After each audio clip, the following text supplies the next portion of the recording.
What if the mightiest monster in the multiverse got banished to hell? Well, that's the premise of the comic series Godzilla in Hell, which has become a surprise hit among comic book readers and especially among teens. Godzilla in Hell is the latest series from Black Mask Studios, the publisher behind other edgy comics for adults like John Carpenter's Tales for a Halloween, which adapts the legendary director's most iconic films into a comic book series. And like those comics, this series isn't a traditional adaptation of its source material. It takes the kaiju we all know and puts them in a completely different story. The comic opens with Godzilla fighting a horde of demons in a landscape that looks like a kaiju graveyard.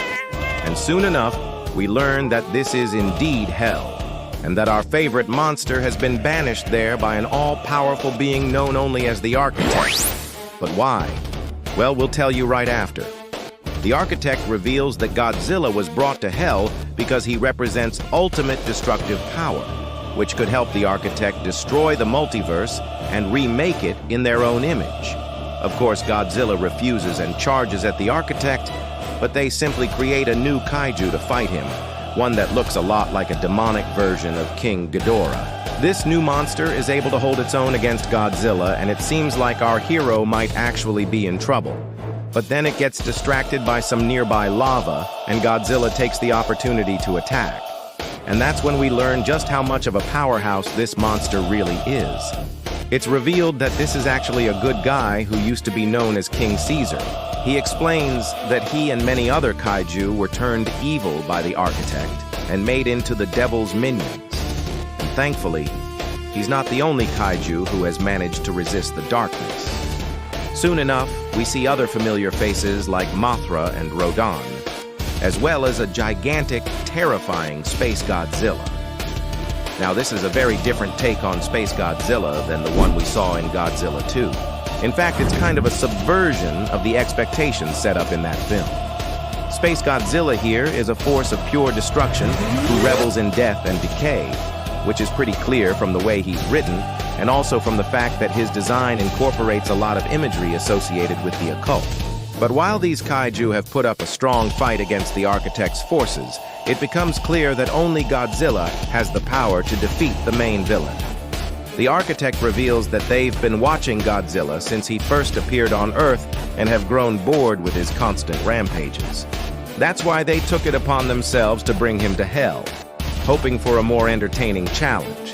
And it seems like their plan is working because despite being literally invincible, Godzilla starts to lose hope and succumbs to despair, which weakens him and allows the Architect to gain the upper hand. But just when it seems like all is lost, Godzilla remembers all the people who have died because of his actions and refuses to give up. He regains his strength and delivers a powerful atomic blast that destroys the Architect and all of their creations. With hell itself beginning to collapse, Godzilla teams back up with King Caesar and the others to defend the portal back to Earth from the collapsing realm. And although they successfully return home, it's heavily implied that the portal has been destroyed and that Godzilla will never get another chance to escape hell if he ever needs to again. So why do teens in particular love this comic so much? Well, hell is a pretty dark and violent place, so the comic has those dark, gritty fantasy vibes that a lot of teens are into these days. On top of that, the over-the-top violence and body horror present in practically every issue is also a big draw for younger readers. And finally, the existential dread that permeates the entire series, as well as Godzilla's internal struggle with his own self-worth, can be pretty appealing to teens who are dealing with similar issues themselves. Thanks for watching. If you liked this video, go ahead and check out our other videos about Godzilla or about comics. And if you'd like to support the channel, consider becoming a member. This has been your host. Until next time, stay safe and stay nerdy. You've been watching Monster Mayhem Media, where stories meet imagination. Don't forget to subscribe for more cinematic insights.